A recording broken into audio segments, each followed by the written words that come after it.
lorsqu'on t'écoute, tu parles au passé de ce mouvement, de ce moment. Pourtant, ton désir est de parler des utopies actuelles et locales et du futur. Il y a tout un chapitre remarquable. Ah bah c'est sympa. Non, mais vraiment, c'est à mon sens le meilleur, qui porte sur l'idée de commun, l'idée de commune, communalisme et municipalisme libertaire. Ouais. Il dit d'ailleurs de l'idée de commun et de commune que ce flou de la catégorie, dans un premier temps du moins, un élément de son succès relatif. Ouais. Tu parles ensuite d'échelle pour construire des utopies réelles en actes. L'exemple connu ici, on en dit un peu plus? Ouais, on en dit un peu plus, ouais, parce que c'est pour ça que je suis là. Hein. Non, mais c'est-à-dire que bon, voilà, donc si je reprends ce que je disais tout à l'heure, bon, si on est d'accord pour dire que voilà, à gros traits, hein, et dans une sorte de tendance historique très lourde, voilà, à minima, donc ce mouvement pourrait s'inscrire dans ce que Castoriadis appelle le projet d'autonomie, et qui est donc dans un rapport, vous l'avez compris, plutôt de détachement hein, vis-à-vis des formes héritées du mouvement ouvrier, du mouvement socialiste dans toutes ses composantes et du mouvement historique. Alors effectivement, bon voilà, il y a donc une dimension négative, une part destructive, hein, comme on dit parfois, c'est-à-dire effectivement qui consiste à destituer cette gauche avec tout ce que ça a de douloureux et tout ce que ça a aussi d'ambivalent, d'ambigu et peut-être même effectivement tout ce que ça adjoint de forces hostiles, hein, puisqu'il a été question évidemment des tendances droitières du mouvement, des tendances néofascistes internes au mouvement, des tendances... Et donc effectivement, pour décomposer la gauche, il y a du monde, hein, il n'y a pas que des gens de gauche pour décomposer la gauche. Il y a aussi des gens qui ne sont pas de gauche, donc évidemment c'est un point délicat, c'est un point qu'il faut interpréter, c'est un point qu'il faut... voilà. Je pourrais dire plus tard ce que j'ai essayé d'en faire, mais donc si on s'accorde au moins pour dire qu'il y a cette part destructive, il y a aussi une part constructive, en tout cas une part qu'on peut vouloir prolonger, donc c'est ce que j'ai essayé de faire sans dire voilà le mouvement va vers le communalisme, ça serait évidemment complètement insensé et stupide, on voit bien les chances qu'il aille vers le communalisme, le municipalisme libertaire, si tant est qu'on s'intéresse à ces programmes ou à ces propositions politiques, évidemment, les chances que le mouvement aille dans cette direction sont extrêmement faibles. Mais ce qui m'intéresse, c'est justement que le mouvement, parce que justement il participe d'une part du projet d'autonomie et d'autre part, plus précisément, c'est ce que j'essaye de dire dans l'ouvrage, d'une tendance des mobilisations, des protestations récentes, des protestations anti-néolibérales ou anticapitalistes ou post-capitalistes récentes sous diverses formes, et même des protestations qui ne sont pas nécessairement, disons, marquées d'un saut aussi noble dans cette librairie ou aussi radical, c'est-à-dire l'anticapitalisme ou le post-capitalisme. Ce mouvement participe d'un ensemble de mobilisations qui me semble ancré dans des espaces locaux, qui me semble problématiser la question de la vie locale, de la vie territorialisée, de la vie relocalisée, voilà. Et donc je dis, c'est parti d'une relocalisation de la politique. Et donc ce qui m'intéresse à la fin du mouvement, à la fin du livre,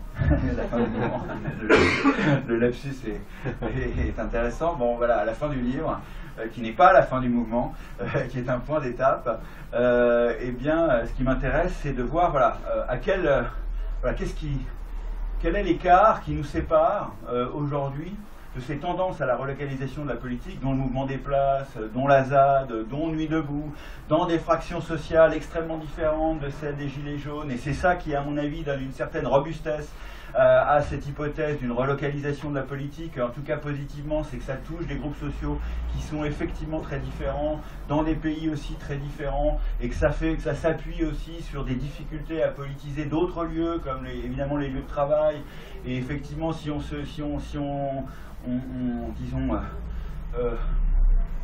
on arrête la déploration sur ce point, mais qui a été arrêtée par d'autres avant moi, comme Castoriadis, même si effectivement cette déploration nous travaille, et bien effectivement, si simplement on observe de manière un peu crue, un peu nue, un peu positiviste et positive cette difficulté à politiser d'autres lieux, et ben donc on voit, bon voilà, il y a donc une relocalisation de la politique qui prend aussi des formes d'ailleurs qui peuvent être tout à fait, si ce n'est détestables, en tout cas critiquables. Ça prend aussi la forme, effectivement, alors ça prend la forme tout à fait acceptable et sympathique de la critique des grands projets, mais quand il y a des mouvements contre des éoliennes, on s'interroge, bon voilà, est-ce que, mais c'est aussi des mouvements très localisés, etc., qui sont parfois beaucoup moins spectaculaires que le mouvement auquel on vient d'assister pendant 9 mois, que des collègues appellent des formes de politisation du proche, et donc voilà, proche, local, territorial, voilà, il me semble effectivement pas simplement des catégories, mais en fait des espaces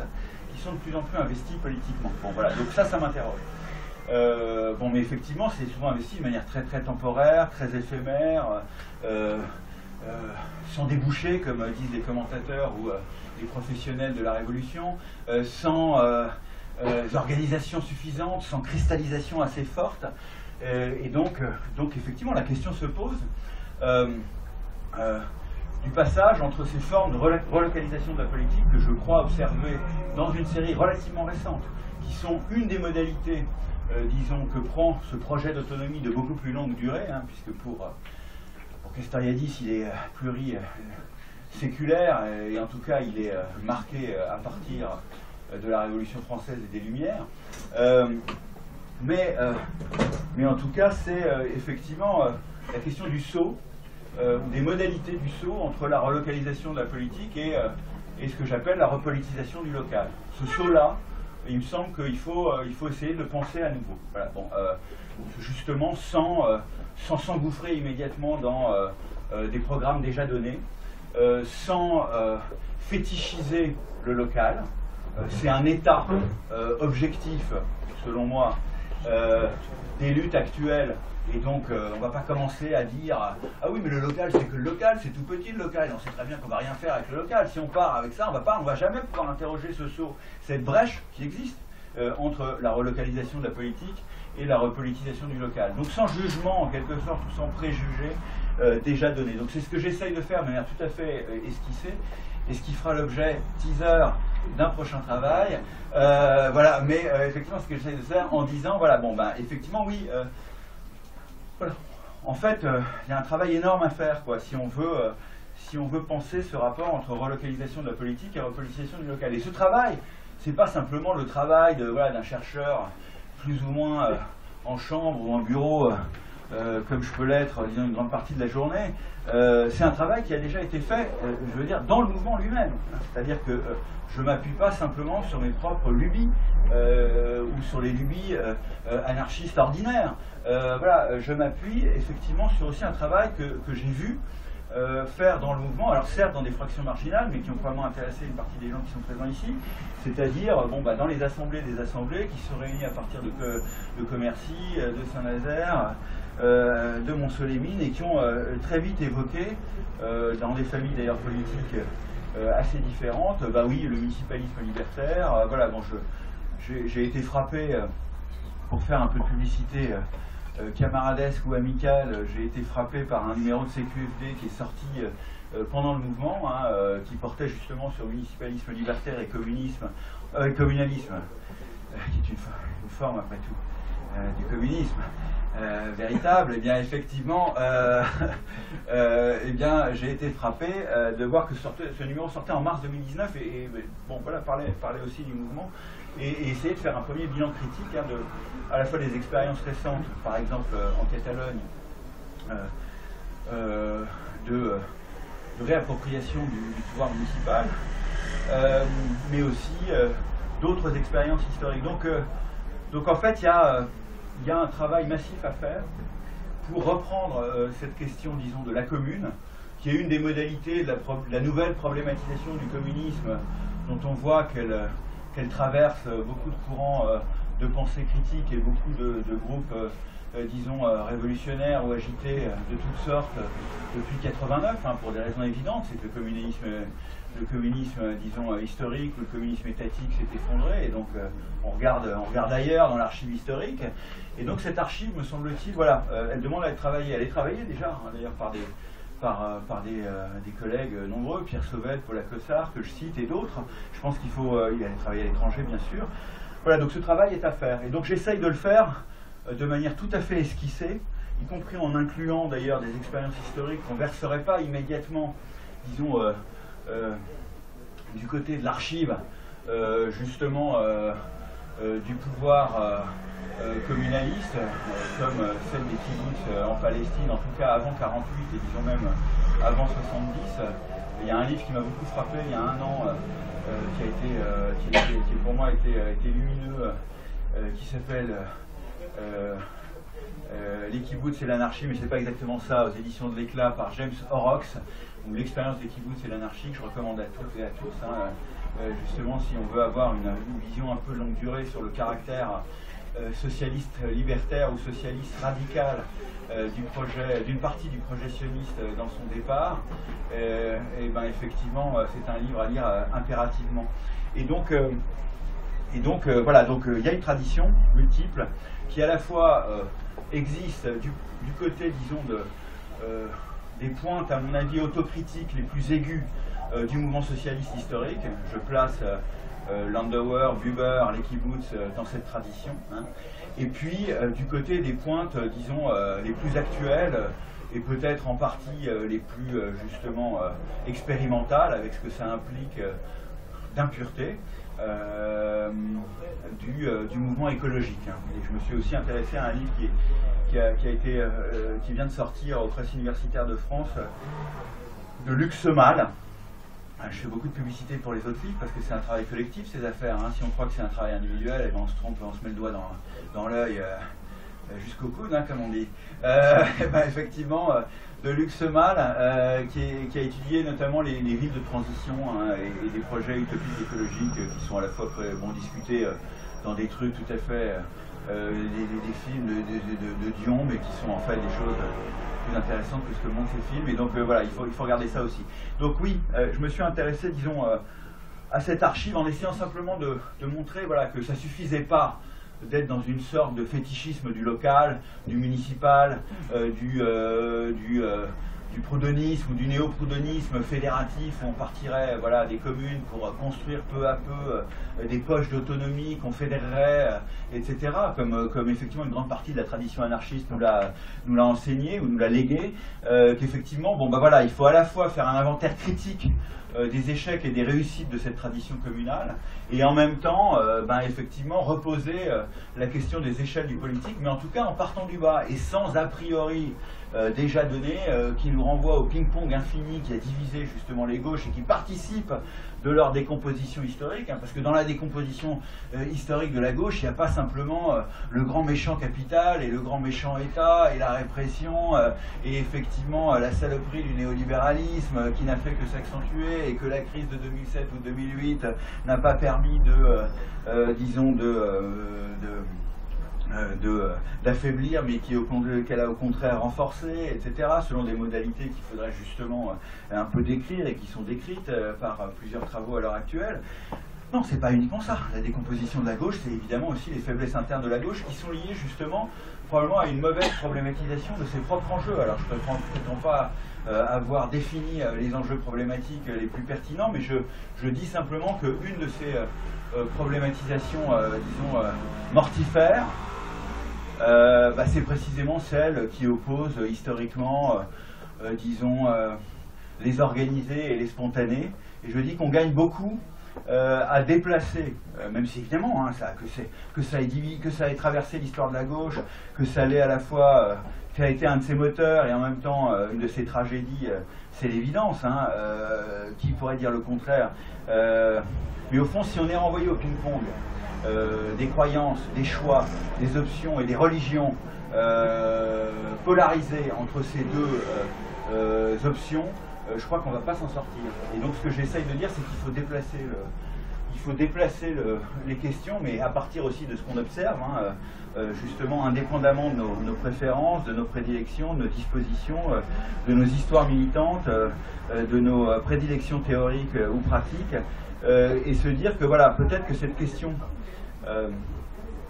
historique léguée par le mouvement ouvrier, ben, on gagnerait à la reformuler. Ça a été fait, hein, je ne prétends rien inventer, mais sauf qu'il faut toujours le refaire, quoi, d'une certaine manière, en fonction de la conjoncture.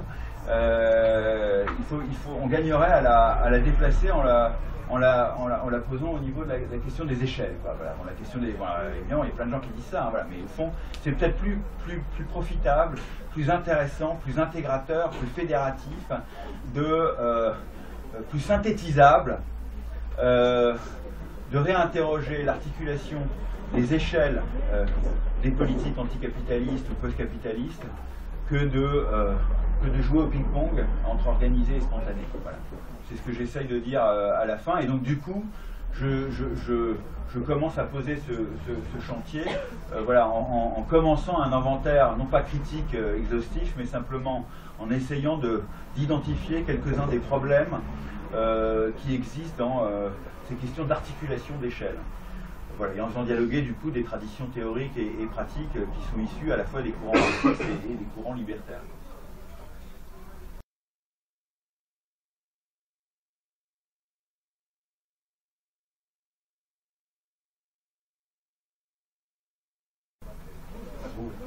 Tu peux prendre un exemple de ce que tu dis là sur l'histoire de l'articulation des échelles et de comment ça permet de reformuler ce dilemme historique?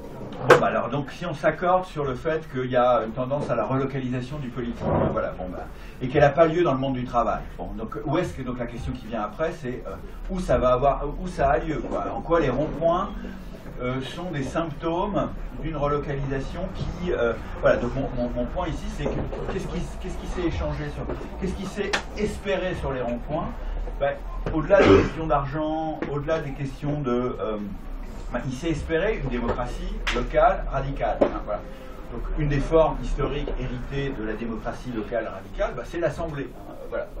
Donc c'est l'Assemblée. Qu'est-ce qu'on discute dans une démocratie locale radicale? Ben, on peut discuter du CETA, hein, on peut discuter du FMI, on peut discuter, bon, mais précisément c'est pas ce qu'ont fait les Gilets jaunes, qui n'ont vraiment pas rien à foutre du CETA, mais ils n'ont pas discuté de ça. Et moi ça m'intéresse, parce que dans l'altermondialisme, on a beaucoup discuté du CETA, de l'OMC, du FMI, etc. Un des points de mon livre, c'est de dire qu'effectivement, une des espérances historiques des gauches diverses et variées, c'était précisément une espérance liée à l'accroissement d'échelle, de l'échelle de la scène du politique. Hein. La scène où on allait en découdre à cause de la mondialisation, ça serait la scène mondiale. On voit bien que la scène mondiale, on ne peut pas l'attraper, quoi. Hein. C'est inattrapable. On peut l'attraper peut-être par d'autres manières, du plaidoyer, des ONG, mais même dans les contre-sommets. On voit bien la trajectoire historique des contre-sommets. Bah, c'est une trajectoire déclinante, quoi. J'en parlais dans mon livre, et bon, ce qui s'est passé à Biarritz bah, le démontre une fois de plus, quoi. Alors, c'est pas simplement le problème du salopard de Macron qui a bien verrouillé, etc. C'est un problème plus général, on le voit bien, qui est lié effectivement à une trajectoire, à mon avis, en partie achevée. Hein. Voilà, donc oui, je ne dis pas qu'il ne faut pas penser le mondial, je ne dis pas qu'il ne faut pas s'intéresser à ces grands organes de décision qui effectivement structurent une partie de la vie quotidienne. Je dis que pour l'instant, dans l'état actuel du mouvement historique et des gauches, on ne peut pas toucher cet échelon-là. On ne peut pas le toucher, en tout cas, par des voies qui intéressent les gens qui sont dans cette salle. On peut le toucher par d'autres moyens, probablement du lobbying critique bien ficelé, etc. Et encore, je demande à voir, au vu de ce qui s'est passé depuis 30 ou 40 ans et au vu de ce qui s'est passé depuis la crise de 2007-2008. Donc, si on s'accorde sur ce point, effectivement, on comprend pourquoi les échelles locales sont réinvesties. Donc voilà, elles sont réinvesties avec des formes d'assemblée. Donc on ne parle pas du CETA, Donc effectivement, de quoi on parle? On parle effectivement de choses dont parlent plein d'autres gens d'ailleurs qui n'étaient pas gilets jaunes, hein, c'est-à-dire qu'est-ce qui se passe, voilà, comment ça se passe pour l'alimentation dans mon assiette, comment ça se passe pour l'approvisionnement en nourriture, comment ça se passe pour l'organisation de l'eau. On commence à discuter de ce que certains appellent les communs, quoi, justement, quoi.